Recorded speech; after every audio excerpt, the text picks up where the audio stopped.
hormati Dewan Guru beserta staf tata usaha SD Impres Balaroa serta anak-anak didikku yang saya banggakan. Puji syukur kita panjatkan kehadirat Allah Subhanahu wa Ta'ala atas berkat dan rahmat hidayahnya lah, sehingga kita dapat bertemu kembali pada hari ini pada kegiatan menyebarkan pemahaman dan penerapan pengalaman budaya positif dalam kegiatan saya mengikuti pendidikan guru penggerak angkatan 9. Baik Bapak Ibu, mari sama-sama kita belajar bersama, menyimak bersama seperti apa penerapan budaya positif yang akan kita terapkan bersama-sama di sekolah. Ya, ada beberapa konsep inti dari budaya positif. Yang pertama, perubahan paradigma belajar, kemudian ada disiplin positif, ada nilai-nilai kebajikan, ada kebutuhan dasar manusia, motivasi perilaku manusia, posisi kontrol kita sebagai guru, ada juga keyakinan kelas yang bisa kita terapkan di kelas-kelas kita nantinya, dan yang terakhir adalah segitiga restitusi.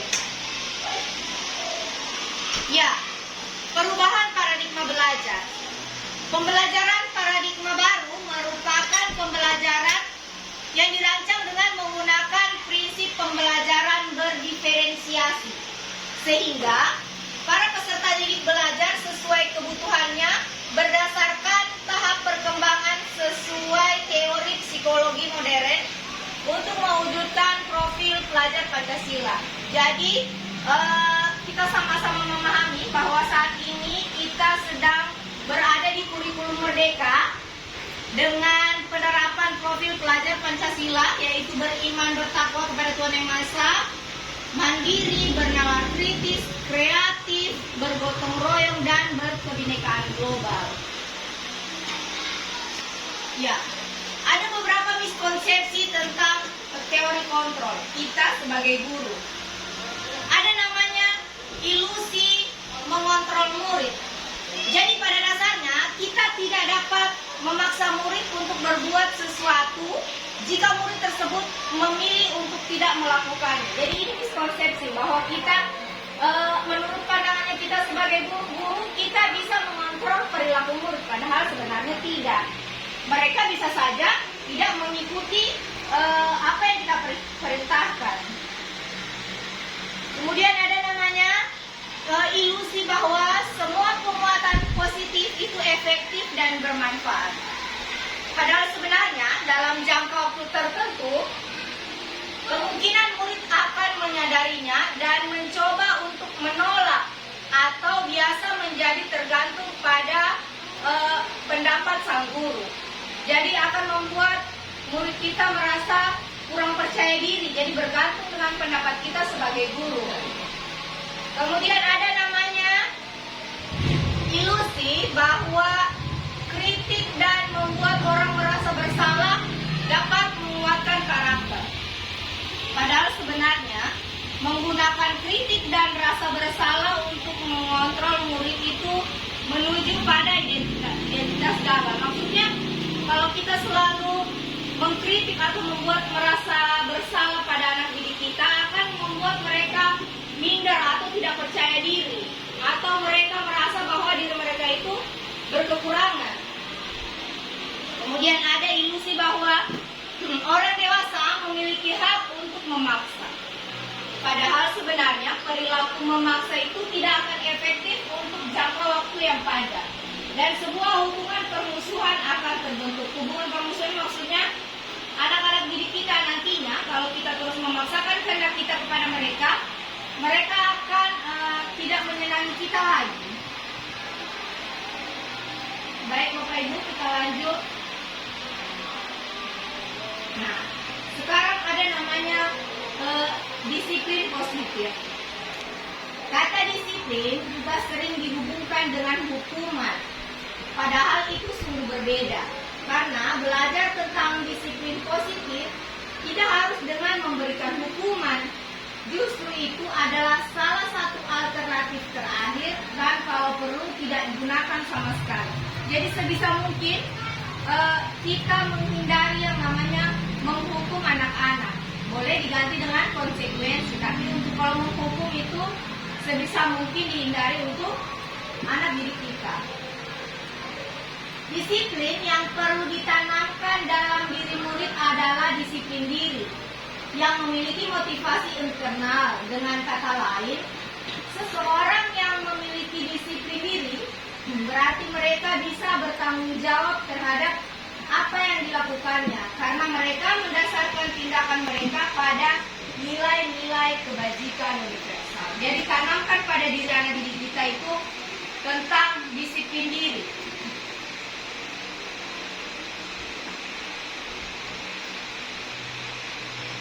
Nah, setelah tadi adanya disiplin diri, ada juga namanya nilai-nilai kebajikan. Ki Hajar Dewantara maupun Diana Gosen mengartikan disiplin sebagai bentuk kontrol diri, yaitu belajar untuk kontrol diri agar dapat mencapai suatu tujuan yang mulia. Tujuan mulia di sini mengacu pada nilai-nilai atau prinsip-prinsip mulia yang dianut seseorang. Kita menanamkan nilai-nilai tersebut sebagai nilai-nilai kebajikan universal. Jadi nilai-nilai kebajikan universal yang kita terapkan di sekolah, yaitu berdasar pada profil pelajar Pancasila sesuai dengan kurikulum Merdeka yang kita terapkan di sekolah, yaitu nilai-nilai kebajikan seperti beriman, bertakwa kepada Tuhan Yang Maha Esa, berakhlak mulia, kemudian mandiri, bernalar kritis, berkebinekaan global, bergotong royong, dan juga kreatif. Ya. Terdapat 5 kebutuhan dasar manusia. Jadi kebutuhan dasar manusia inilah yang kemudian mempengaruhi perilaku dari anak-anak didik kita. Ada namanya kebutuhan bertahan hidup. Kebutuhan bertahan hidup ini mencakup kebutuhan pokok kita, yaitu makanan, pakaian, tempat tinggal. Nah, kemudian ada namanya kebutuhan kasih sayang dan rasa diterima. Jadi anak-anak didik kita juga punya kebutuhan dasar ini. Mereka juga ingin mendapatkan kasih sayang dan rasa diterima oleh kita maupun oleh teman-teman mereka. Kemudian ada kebutuhan dasar yang menyangkut penguasaan. Penguasaan itu artinya mereka ingin diakui bahwa mereka memiliki kemampuan untuk melaksanakan tugas yang kita berikan. Yaitu misalnya mereka ingin diakui mereka cerdas, ingin diakui mereka terampil. Itu termasuk dari kebutuhan dasar bagian penguasaan. Kemudian ada kebutuhan dasar kebebasan. Kebebasan itu artinya mereka ingin bebas menentukan misalnya cara mereka belajar, cara mereka menerima materi. Itu termasuk dari kebutuhan dasar manusia di bagian kebebasan. Kemudian ada juga kebutuhan dasar manusia, yaitu kesenangan. Kesenangan ini termasuk hiburan, liburan, itu termasuk dari kebutuhan dasar manusia tentang kesenangan. Jadi ada 5 kebutuhan dasar manusia yang mempengaruhi perilaku mereka, yaitu kebutuhan bertahan hidup, kemudian kasih sayang dan rasa diterima, penguasaan, kebebasan, serta kesenangan. Nah, dari 5 kebutuhan dasar tadi ada namanya motivasi perilaku manusia. Diana Gosen dalam bukunya Restructuring School Discipline menyatakan ada 3 motivasi perilaku manusia, yaitu yang pertama, untuk menghindari ketidaknyamanan atau hukuman. Kemudian yang kedua, untuk mendapatkan imbalan atau penghargaan dari orang lain. Kemudian motivasi yang ketiga yaitu untuk menjadi orang yang mereka inginkan dan menghargai diri sendiri dengan nilai-nilai yang mereka percayai. Jadi ada 3 motivasi perilaku manusia yang tentunya juga dimiliki oleh anak didik kita. Nah, Bapak Ibu, ada 5 posisi kontrol kita sebagai guru. Yang pertama ada namanya posisi penghukum. Kemudian yang kedua ada pembuat merasa bersalah. Yang ketiga posisi teman. Yang keempat pemantau, dan posisi kelima sebagai manajer. Sebelum Bapak Ibu menempatkan atau merasa kira-kira di mana posisi kontrol yang Bapak Ibu sedang jalankan sekarang, terlebih dahulu mari kita simak bersama video tentang posisi kontrol guru. Salam bahagia Ibu dan Bapak guru hebat. Dalam penerapan disiplin positif restitusi, salah satu program yang dikembangkan adalah 5 posisi kontrol. 5 posisi kontrol dalam restitusi adalah proses perjalanan seorang pendidik agar dapat mengenali dirinya. Pada video kali ini, kita akan membahas tentang 5 posisi kontrol yang dikembangkan oleh Diane Gosser dan contoh penerapannya.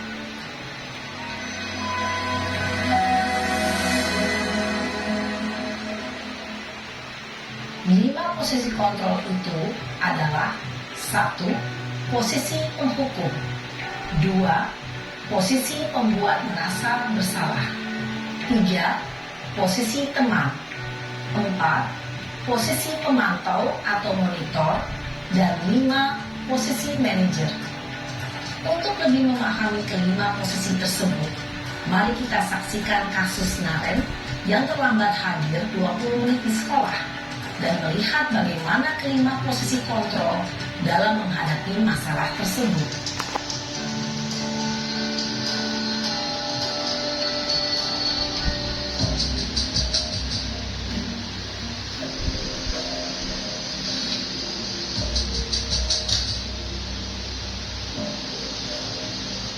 Naren!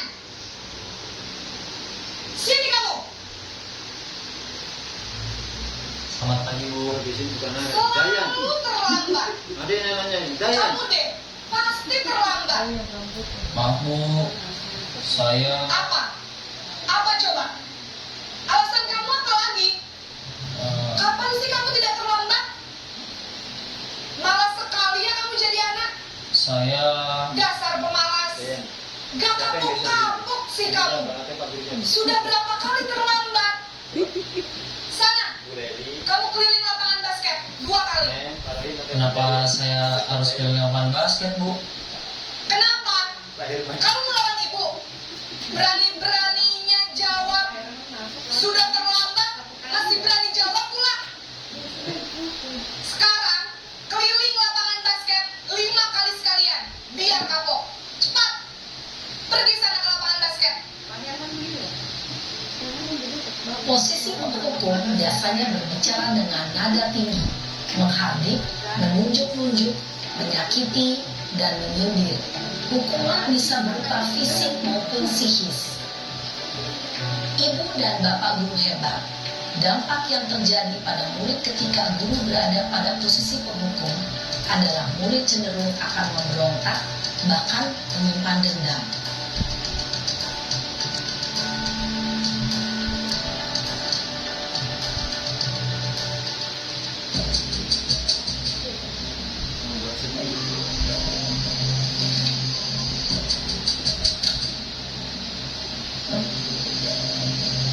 Naren!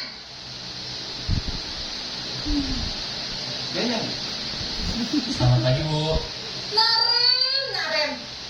Kamu kenapa terlambat lagi, nak? Ya Tuhan, Naren. Kamu senang ya bikin ibu susah ya? Kalau kamu terlambat lagi, nanti ibu yang ditegur bapak kepala sekolah, nak. Disangka ibu tidak bisa membina kamu. Duh, gimana ini? Maaf Bu. Duh, Gusti Naren. Kamu suka ya kalau ibu ditegur bapak kepala sekolah? Terus, sekarang ibu harus tulis apa ini di buku absen? Ini kamu sudah sering terlambat loh. Ibu harus apa coba? Maaf Bu. Maaf sekali. Ya sudah, lain kali sekali, jangan bikin ibu susah lagi ya nak ya. Ibu tidak akan kuat lagi kalau kamu begini terus. Bisa jantungan kalau ibu ditegur bapak kepala sekolah. Sana cepat ke kelas. Maaf ya Bu, maaf sekali. Posisi pembuat rasa bersalah berbicara dengan nada tenang, cenderung lembut. Namun kata-kata yang diutarakan membuat murid merasa menjadi orang yang gagal. Memandang buruk dirinya sendiri, merasa tidak berharga, dan tidak sanggup membahagiakan orang lain. Ketika guru mengambil posisi pembuat rasa bersalah, murid akan menganggap dirinya yang bersalah dan ia akan menyimpan emosi negatif tersebut di dalam dirinya.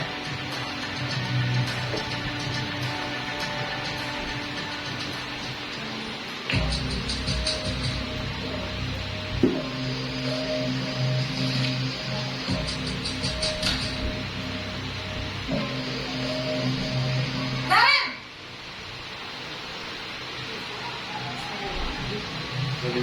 Selamat pagi Bu. Wah, sudah jam berapa ini nak? Terlambat lagi ya sayang. Iya Bu, habis ibu saya lupa bangunkan saya Bu. Kamu malah menyalahkan ibu kamu. Kamu bukannya anak yang larinya paling kencang. Kok terlambat sih? Iya Bu, saya memang terlambat bangun tadi. Jadi biarpun saya lari kencang, tetap gak kekejar Bu. Ya sudah sana. Nanti lain kali larinya lebih kencang lagi ya. Biar gak terlambat lagi. Bikin seneng ibu. Demi ibu. Bisa kan? Bisa lah Bu. Ya sudah sana masuk kelas. Ibu beresin urusan absen kamu. Kamu ini ada-ada saja. Dalam posisi teman, guru berbicara dengan nada suara ramah, akrab, cenderung bersenda gurau untuk menjaga suasana tetap santai. Murid akan merasa senang, aman, dan akrab dengan guru. Identitas yang tercipta adalah identitas sukses atau berhasil. Namun, perlu diingat, karena ini masih dorongan eksternal, maka ada faktor ketergantungan dari murid kepada orang tertentu. Di sini, guru absennya, sehingga di lain waktu, murid bisa berperilaku baik, namun hanya kepada orang-orang tertentu saja.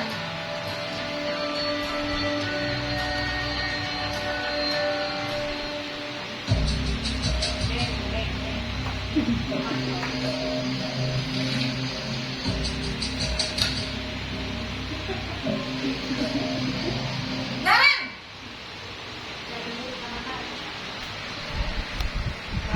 Selamat pagi Bu.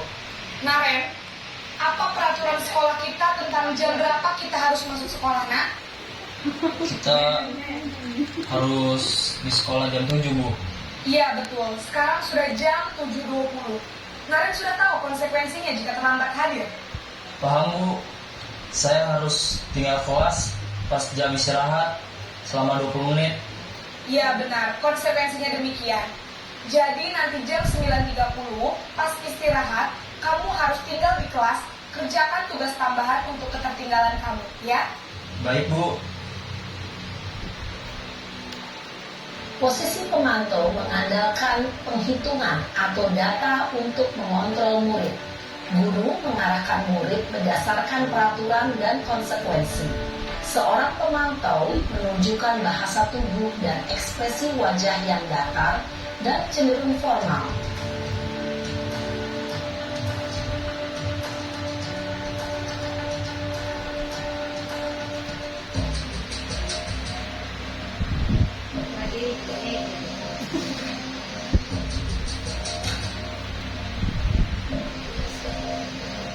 Naren!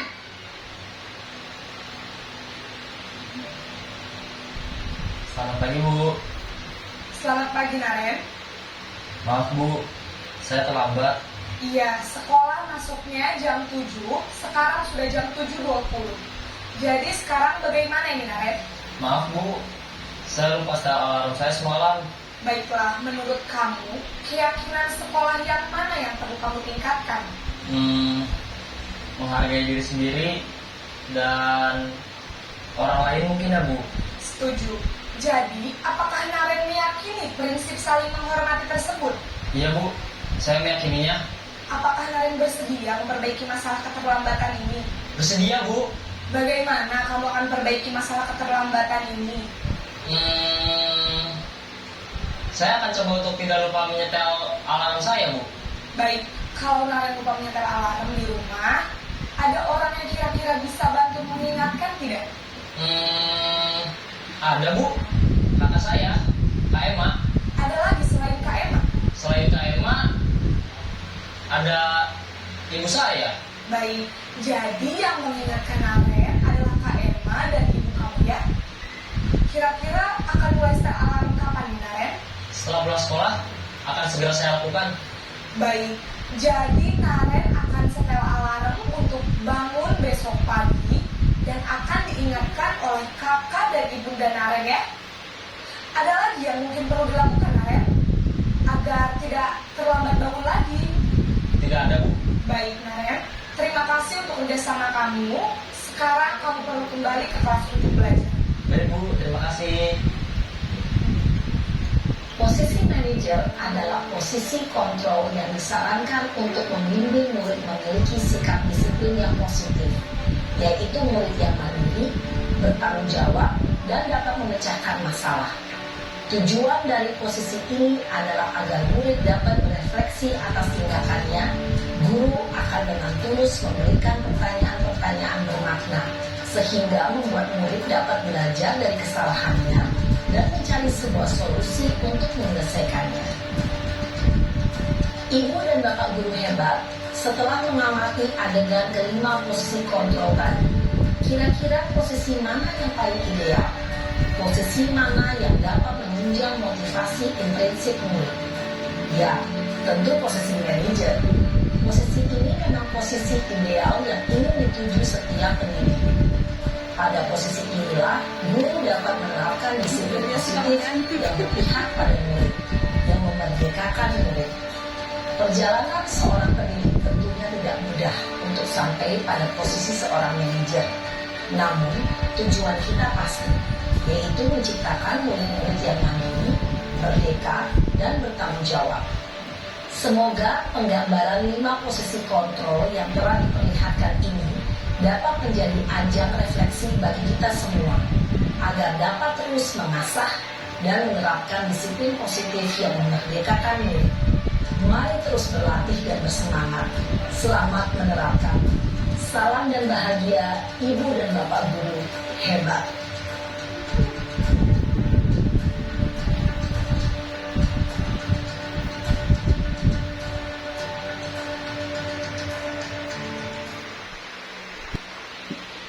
Baik Bapak Ibu, setelah kita melihat video tadi dari kelima posisi kontrol, tentunya Bapak Ibu sudah membayangkan posisi kontrol seperti apa yang Bapak Ibu jalankan saat ini. Apakah penghukum kah, pembuat merasa bersalah, posisi teman, pemantau, ataupun manajer. Tetapi yang paling baik atau yang paling dianjurkan adalah posisi kita sebagai manajer.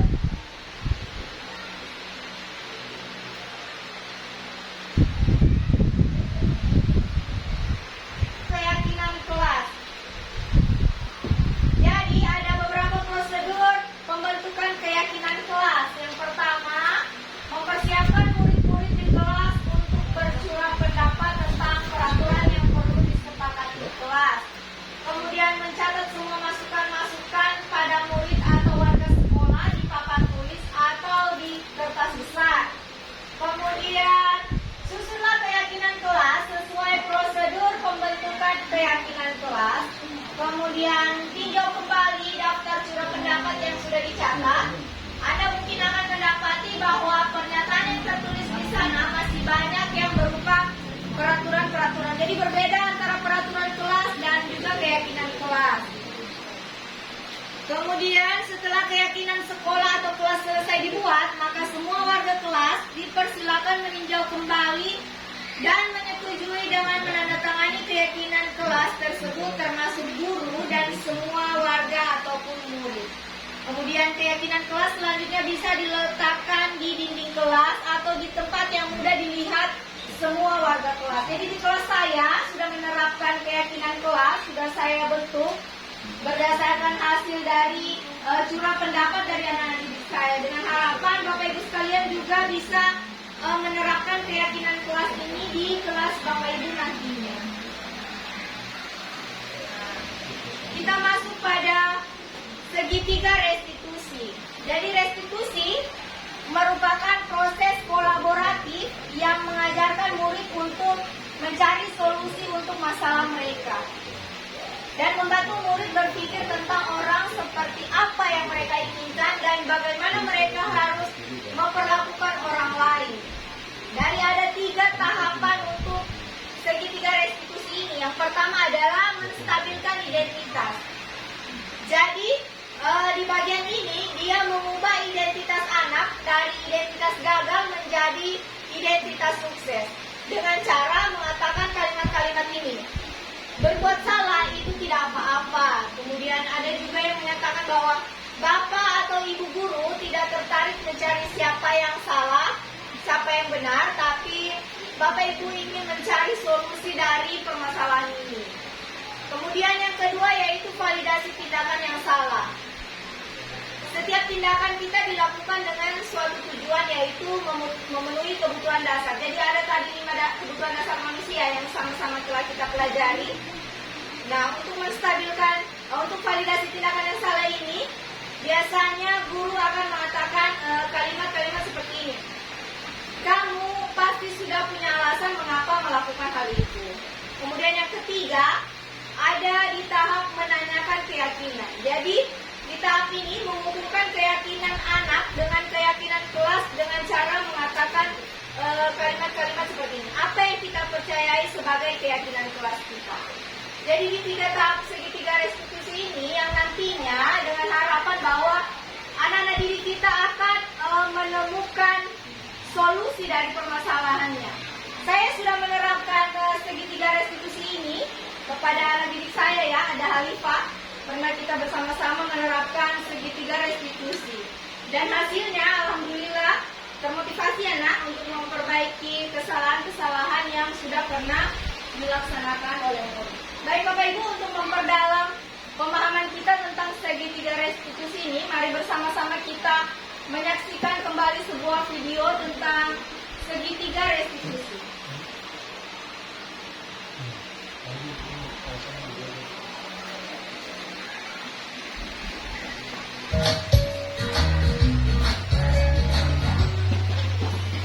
Salam dan bahagia Ibu dan Bapak Guru hebat. Pada video kali ini kita akan membahas tentang salah satu program disiplin positif yang diterapkan di lingkungan sekolah yang dikenal dengan nama restitusi.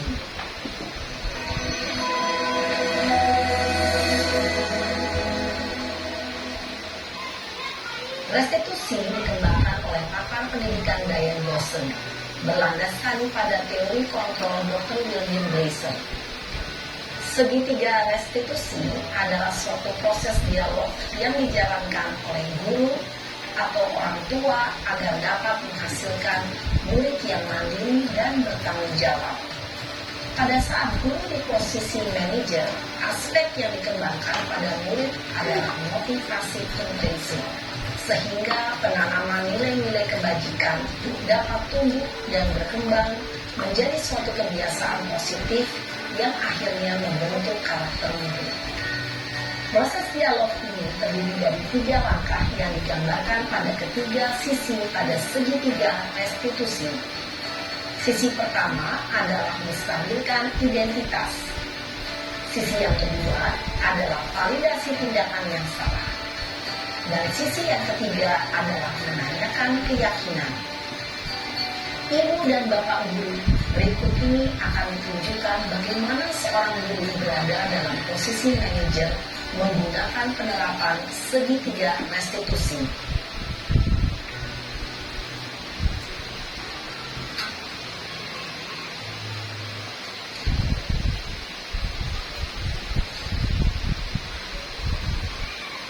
Yang cara.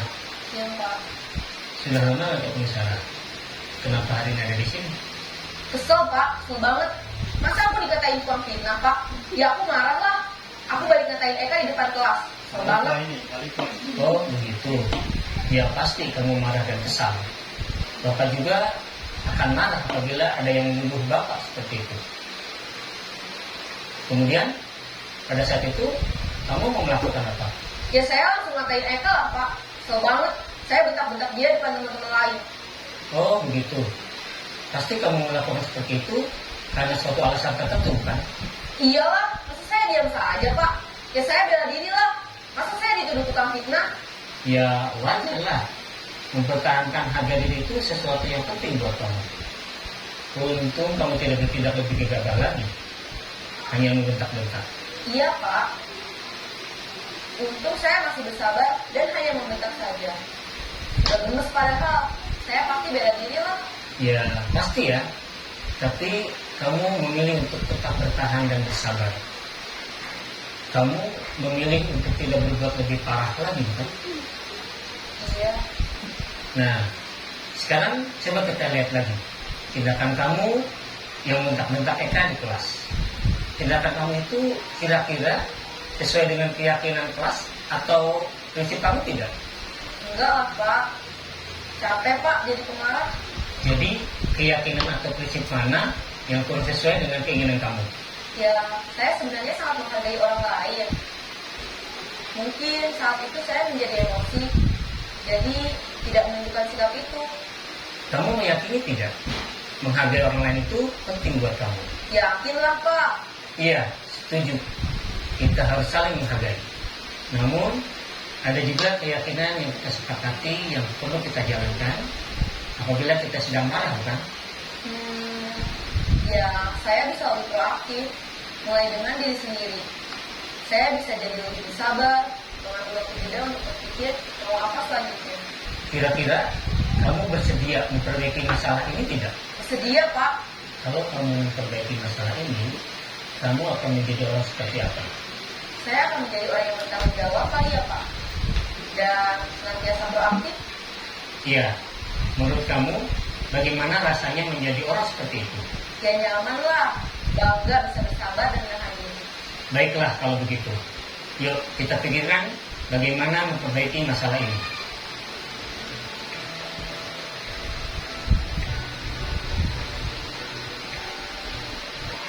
Ibu dan Bapak guru hebat.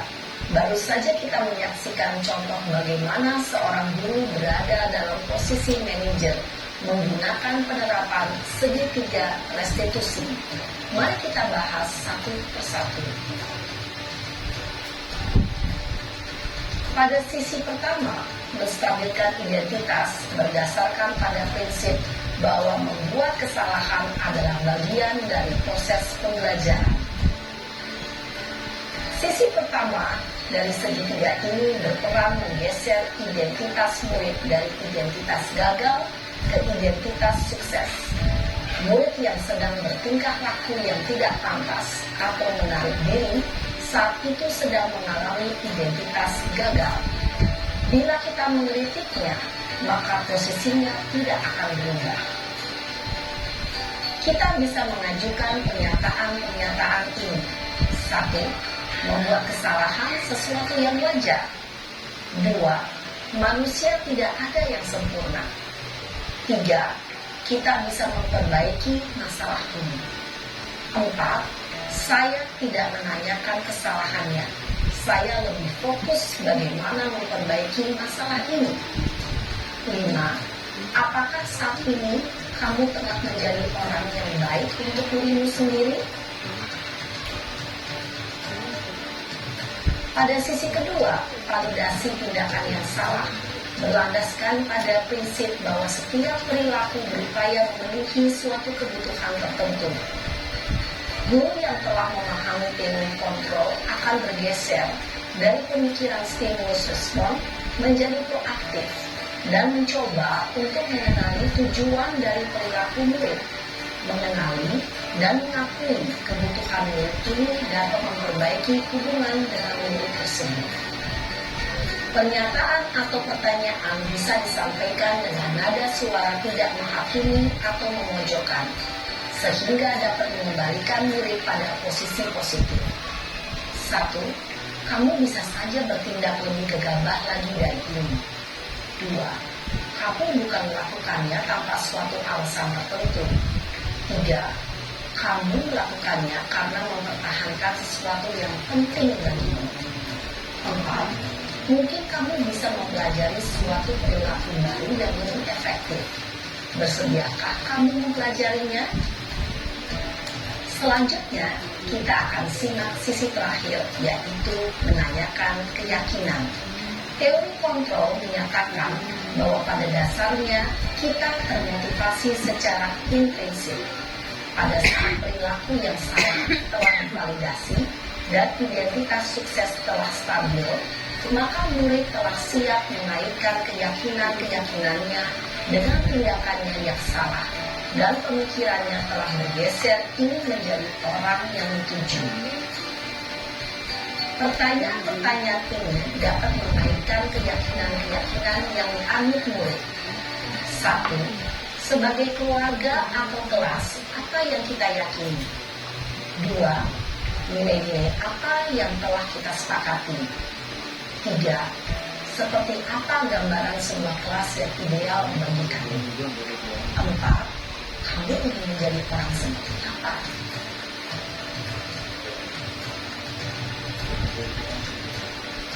Dalam menerapkan segitiga restitusi, perlu diperhatikan beberapa hal, yaitu 1. Perilaku yang salah perlu dikaitkan dengan nilai-nilai atau keyakinan-keyakinan yang telah disepakati atau dituju. 2. Kesediaan orang yang melakukan kesalahan untuk memperbaiki masalah. 3. Pemecahan masalah sebisa mungkin relevan atau memiliki hubungan dengan masalah yang ada. 4. Usaha. Perlu adanya suatu usaha perbaikan dari pihak yang berbuat kesalahan. 5. Waktu. Perlu didedikasikan waktu dari pihak yang berbuat kesalahan. Tanyakan kapan akan mulai diberlakukan usaha untuk memperbaiki masalah. Dengan memahami struktur penerapan segitiga restitusi, diharapkan guru dapat menerapkan posisinya sebagai manajer dengan mengajukan pertanyaan-pertanyaan bermakna yang dapat membuat murid menjadi lebih percaya diri, bertanggung jawab, dan mandiri. Nah, ibu bapak guru perlu tidaknya mengikuti ketiga tahapan dalam segitiga restitusi bergantung pada ringan beratnya suatu permasalahan. Misalnya, bila permasalahan tersebut ringan, maka tidak perlu dijalankan secara berurutan. Bahkan bisa semudah menanyakan apa keyakinan yang kita sepakati. Dengan menjalankan segitiga restitusi, dengan mengajukan pertanyaan-pertanyaan bermakna, diharapkan murid menjadi lebih kuat secara pribadi, dapat membuka wawasan murid agar dapat menyelesaikan permasalahannya sendiri, semakin percaya diri, mandiri, dan merdeka. Salam dan bahagia, ibu bapak guru hebat.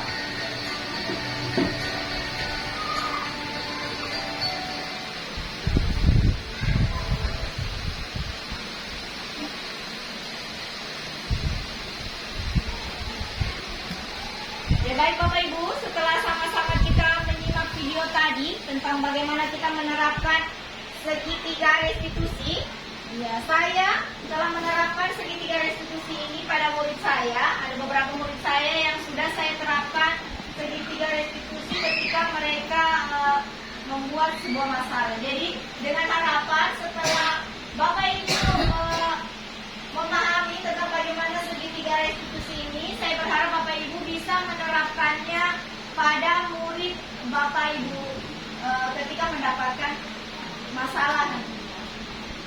Baik, demikian yang dapat saya paparkan tentang budaya positif.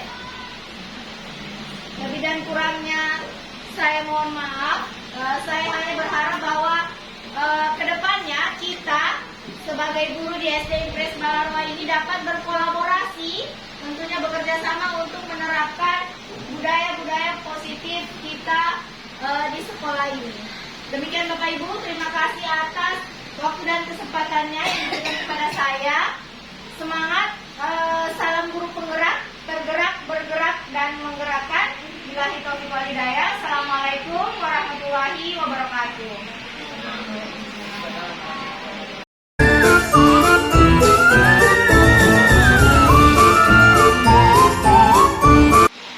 Ya, assalamualaikum warahmatullahi wabarakatuh. Waalaikumsalam warahmatullahi wabarakatuh.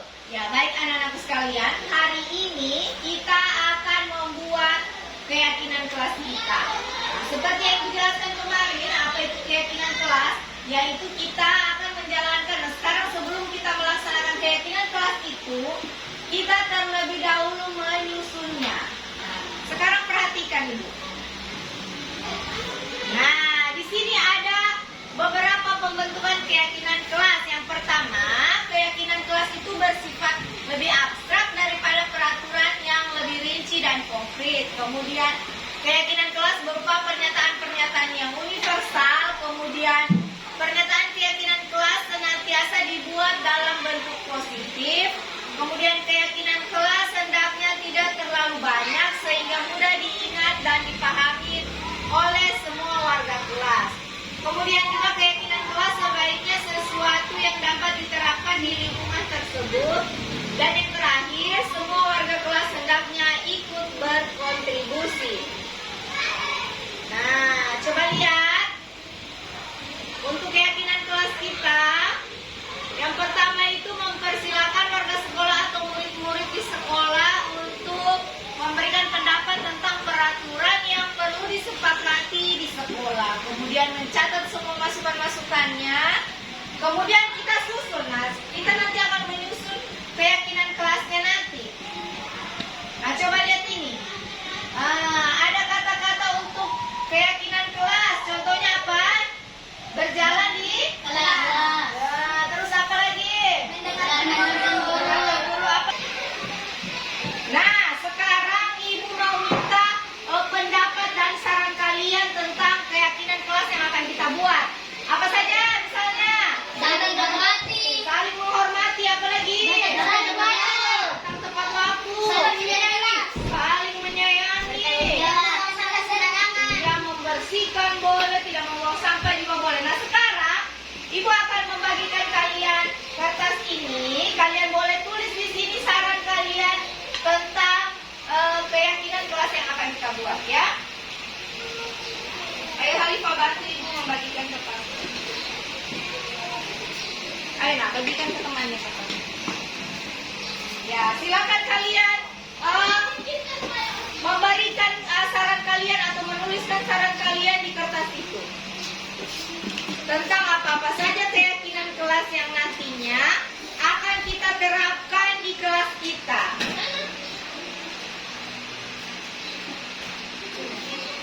Ya, kalian berdua juga silakan menulis. Nah, setelah nantinya kalian tulis keyakinan kelas itu, silakan ditempelkan di depan supaya sama-sama kita lihat dan sama-sama kita bacakan. Kalian boleh menulis apa saja yang kira-kira menurut kalian bisa kita masukkan ke dalam keyakinan kelas kita. Sudah ada yang selesai? Ya, ayo silakan ditempelkan di atas.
boleh.